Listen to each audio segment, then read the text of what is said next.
Hey folks, this is Rhykker with a Diablo 3 Season 28 Patch 2.75 Crusader build guide. This guide is for the Fists of the Heavens Crusader using the Aegis of Valor set, which is the Haedrig's Gift starter set for Season 28. Valor Satyrs will be the most powerful Crusader builds in Season 28, and they come in two flavors, Fists of the Heavens, covered in this video, and Heaven's Fury, which we've previously covered. You can check out that video over there. Heaven's Fury can put out more damage, especially single target, but Fists of the Heavens is a really robust option. It's excellent for farming, for speed farming, and it can even climb up quite high into the Greater Rifts, and it's dead easy to play. This guide is also agnostic to the Season 28 theme, meaning you can play this in non-season or in future seasons too. In this video, we're going to go over the gear, the skills, and the playstyle that you want to rock this build. And you can follow along with the written version of this guide on maxroll.gg, written by the Crusader King Northwar. So first off, an overview of the gear that you're going to want.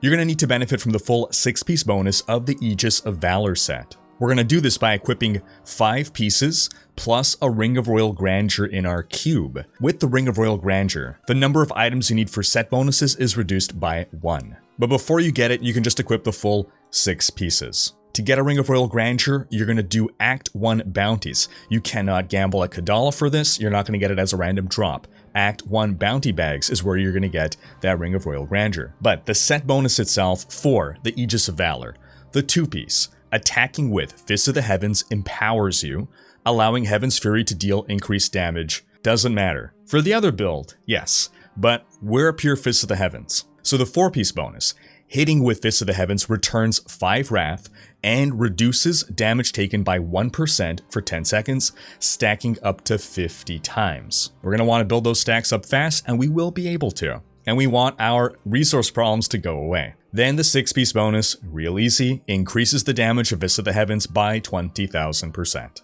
Now on top of that, we're going to want some supporting items. First off, in our cube, we're going to want to put the Dark Light Legendary One-Handed Flail. Fists of the Heavens now casts twice and deals 1,000% more damage. Super important item here. For a belt, we want Kasset's Cord of Righteousness. Fists of the Heavens costs 40% less wrath and deals 170% more damage. Not that impressive compared to the 20,000 and the 1,000, but that 40% resource cost reduction is super important. Now those are the items that are going to buff our Fists of the Heavens, but we can also work in the 2-piece set Norvald's Fervor. This is the main hand and the shield. It is a 2-handed flail. We equip it in one hand via the Heavenly Fury passive. We'll get to that later. But with this equipped, the bonus increases the duration of Steed Charge by 2 seconds. In addition, killing an enemy reduces the cooldown of Steed Charge by 1 second. Very nice, lets us zoom along, but more importantly, gain 200% increased damage while using Steed Charge, and for 5 seconds after it ends, we will be always benefiting from this damage multiplier. This means triple damage. Sometimes people say, actually Rhykker, 200% is double damage. No, 100% more damage is double damage. We're also going to work in a Squirt's Necklace Amulet. While you're not taking damage, all the damage that you deal is increased by 100%, but you also take up to 50% more damage. Now we'll have a trick for keeping up our Squirt's Necklace buff. Let's get into some supplementary gear that we can work in here. For the bracers, we don't have a great choice here, so we're going to go with Lacuni Prowlers, simply because they squeeze in an extra affix. They roll with attack speed on them, which doesn't substitute an existing affix, so we can still get our normal suite of affixes that we desire, plus more attack speed. Now for Nephilim Rifts or for bounties, instead of that, you can go with the Warzekian Arm Guards. This makes it that every time you destroy a wreckable object, you gain a short burst of speed. For bounties, it helps you get from bounty to bounty. For Nephilim Rifts, just makes doing those 2-minute or less runs that much easier. Now for cranking out some extra damage, we're going to take Focus and Restraint, the Bastion of Will set. When you hit with a resource generating attack, or a primary skill, you deal 50% increased damage for 5 seconds, and then when you hit with a spender, it's another 50% damage buff. These multiply together to give you a more than double damage buff. So we're going to have our spender, our generator, in order to keep up this massive damage buff. To squeeze in yet more damage, we're going to work in 2 pieces of the Captain Crimson set, thereby benefiting from the 3-piece bonus. So that's going to mean Kasset's Cord Belt, that goes into the cube. You're going to put the Captain Crimson's belt, and then either the boots or the pants of Captain Crimson's. 2-piece bonus, gives us some life regen, gives us 20% cooldown reduction, 20% resource cost reduction, gonna further help us spam Fists of the Heavens, and then the 3-piece. Your damage dealt is increased by your percentage of cooldown reduction, and your damage taken is reduced by your percentage of resource cost reduction. This is a cooldown heavy build, many Crusader builds are, so we're going to get a lot of work out of that 3-piece. Then, for our legendary gems, Zaeith's Stone of Vengeance is going to give us a bunch more damage. Damage you deal is increased for every 10 yards between you and the enemy hit, max at 50 yards. Now 50 yards is half of a screen's distance. So you want to keep enemies basically at the edge of your screen to deal maximum damage, but you're benefiting from the minimum damage even if you're right on top of your enemy. Still though, I mean keep away. That's what your horse is for. Next we're going to take the Molten Wildebeest Gizzard. This gives us some nice life regen. But then, after not taking damage for 4 seconds, you gain an Absorb Shield. This is to maintain our Squirt's buff. As long as our shield is taking damage, we are not. Therefore, your Squirt stays in damage mode. Then lastly, we're going to take a Gogok of Swiftness. Every time you attack, you gain a stack of Swiftness, giving you attack speed and dodge chance and cooldown reduction. This stacks up to 15 times. Now we'll go over exactly what we want on every piece of gear, but first we'll take a look at the skills. So we're going to take Fist of the Heavens Fissure. With Fissure, not only are you going to be bringing down that Fist of the Heavens, but with this build altogether, we're going to be spamming the heck out of it.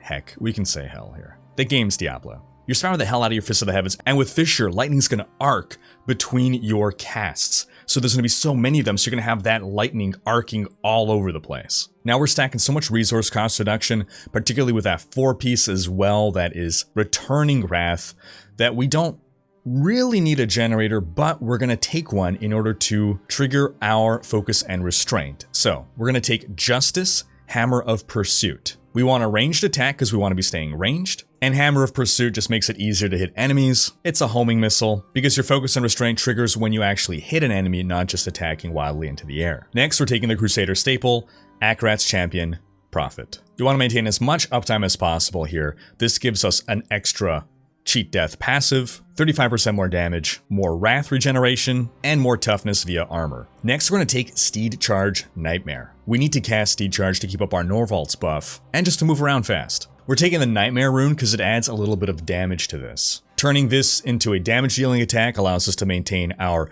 Gogok of Swiftness stacks, and if we're using them, triggers our Warzekian Arm Guards. Next, we're going to take another Crusader staple, Laws of Valor, Unstoppable Force. Passively, this gives us 8% increased attack speed. Actively, when we pop it, it gives us even more attack speed and 50% Wrath cost reduction. If you really want to go for speedruns, you can swap this out for Laws of Hope, Wings of Angels. You get a 50% move speed buff.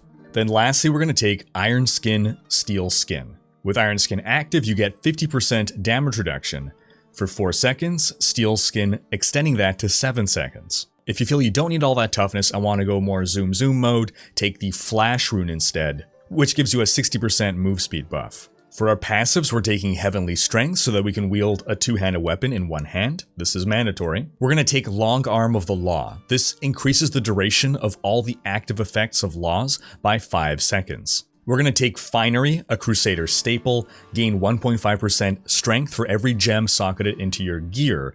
Strength turns into damage and turns into toughness via armor. Lastly, we're taking Indestructible. This is the Cheat Death passive. You will not have 100% uptime on Akarat's Champion, so this makes you not die when you actually die while outside of Akarat's Champion.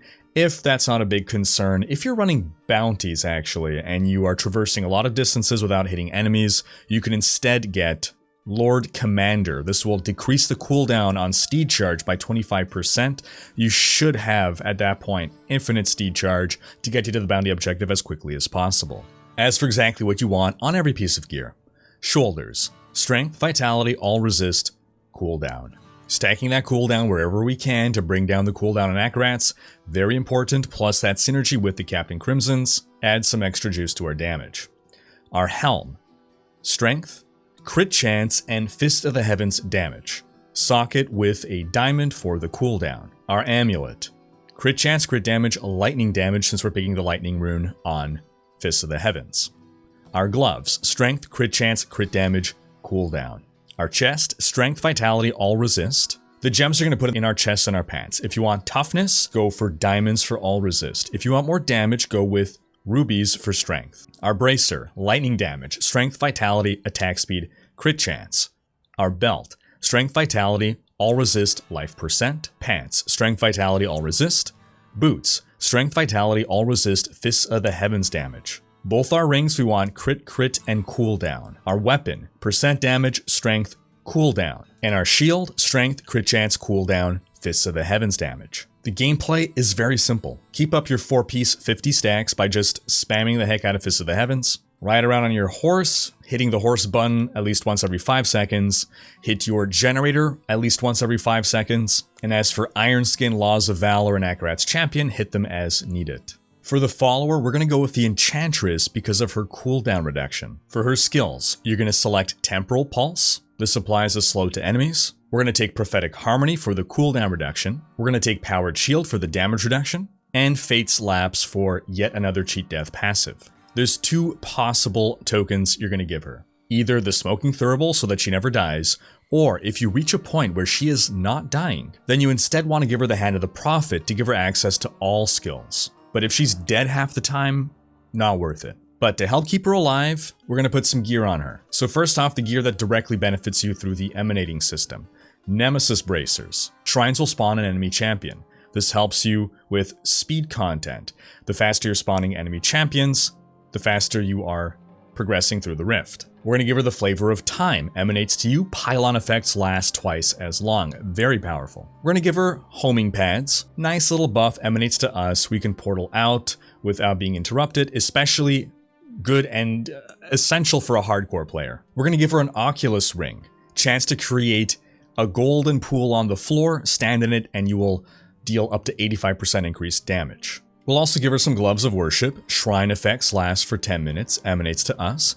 Nice little buff, not as significant as the Flavor of Time. We're going to give her 2-piece of the Cane set for a bit more attack speed. We'll give her a Leoric's Crown with a ruby in it for more experience coming to us. Same thing with a Hellfire Ring, more XP for us. If you're wondering where that rolls, it's a secondary property. It's not a legendary property on the Hellfire Ring. We are not getting plus 45% though. These XP buffs at level 70 are highly reduced, so it's not critical. We're going to give her a Pig Sticker as a weapon, just because it's a high attack speed weapon that rolls an extra affix, so we're using it as a stat stick. And then for the affixes that we want on everything, main priority is intelligence. All of her powers scale off of intelligence, so that includes putting topazes in her chests and pants.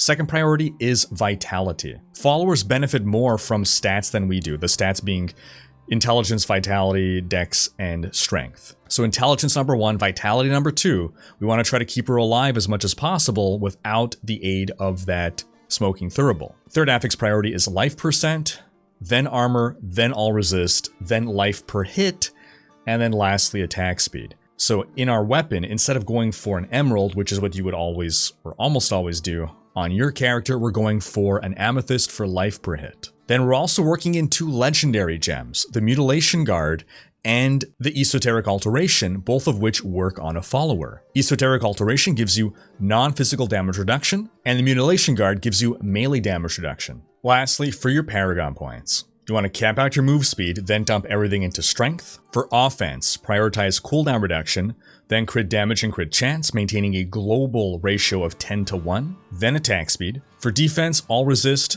armor, life regen.